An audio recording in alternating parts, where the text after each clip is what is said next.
For my final research project, I researched campus violence and what goes on in East Carolina and Pitt Community College here in the Greenville area. Uh, it's a very common thing that happens that sometimes goes unnoticed and unreported. Um, we go to class every day and we don't realize what might be going on, and like the harassment and the sexual assaults that can take place. One of the main contributing factors to this cause is the nightlife in the downtown setting that we have here in Greenville. They can get particularly dangerous when there's a dense population of people intoxicated and under the influence of alcohol in a small area, which can lead to problems.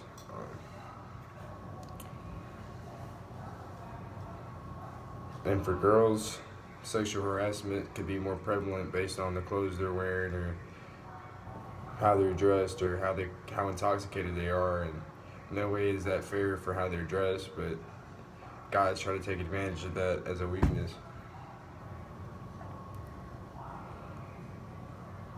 Drugs are also a contributing factor to the criminal activity that takes place downtown and on campus. People who experiment with drugs, it changes their state of mind and causes them to do things they wouldn't usually do when they're sober. East Carolina reported 1,191 safety-related incidents involving students at ECU on their properties in 2017. Of the 2,795 colleges and universities that reported the crime safety data, 264 of them had fewer incidents in East Carolina. Now, this could make East Carolina seem like a very dangerous college, but the police force and East Carolina police work together well to contain these issues. ECU offers several meetings throughout the year that help spread the knowledge and guidelines that help prevent these things from happening and to make sure students have the safest day on their campus all year. East Carolina has a movement called Pledge Purple. They host every year, which helps spread the knowledge and advocacy of sexual assault, harassment, and bully prevention. The Pledge Purple initiative was introduced by Eric Nunable, Vice Chancellor of Student Involvement and Leadership. And this takes place every November, where all students can come and gather, and they'll help teach things and signs of what people might try to do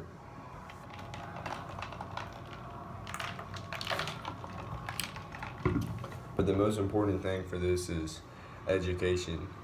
These teachings of preventions and how to deal with the aftermath after it occurs is very important.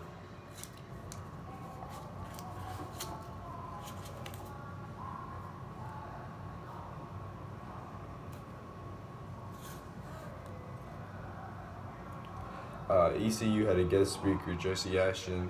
She organized a Generation XR event to help minimize drug abuse on campus and not only make ECU safer, but to instill these teachings within the students so they can make everywhere they go safer. A problem that ECU faces itself is the unprescribed use of Adderall. Students use these to make themselves focus more and use them to study, but don't realize the damaging effects it can cause over time.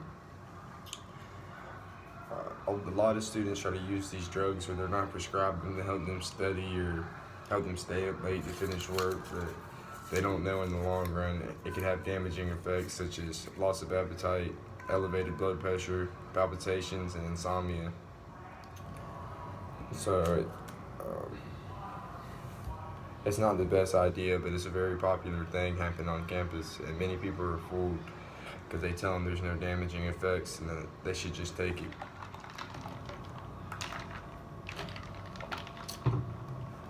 More serious drugs such as Xanax, Perks, Tabs, also known as acid, have been misused, and these drugs can be fatal if taken too much at one time.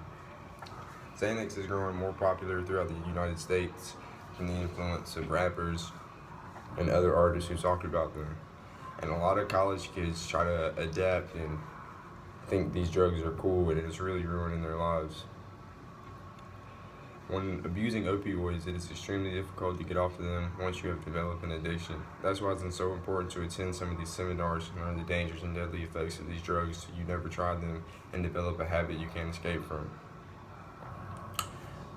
These drugs have more serious side effects such as saggy skin, poor hygiene, weight loss, and death, the ultimate.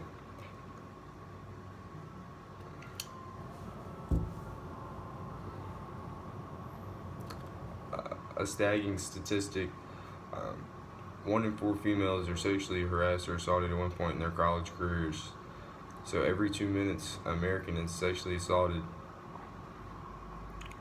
And 98% of rapists will never spend a day in jail. These facts may be hard to comprehend, but a lot of this is because they're scared to speak out on the aftermath. And that's where these meetings would come into play and help you and give you courage to know how to deal with these situations.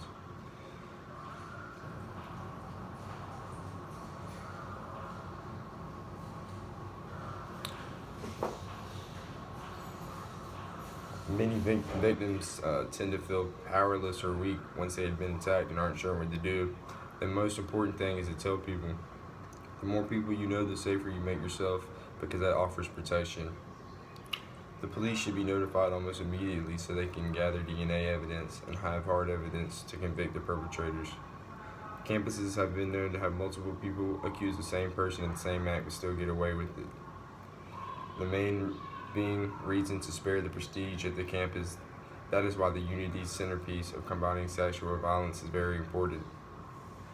If more people key in on this issue, more people will be able to help you in this situation. And if everyone's involved in the situation, then you'll have a moral support behind your back and it'll help you get through it. Also, there was a study at UNC of a convicted rapist who was reported by 3 different girls, and he got away every time, and UNC just kind of threw it under the table to trying to save the name of UNC, because they want people to come to that college. They don't want to be scared of people coming there and thinking they're going to get raped. But this is a very serious matter, and Pledge Purple and other organized events are very important throughout this. And it's important to come together as a unity, so everyone's on the same page and everyone can take action.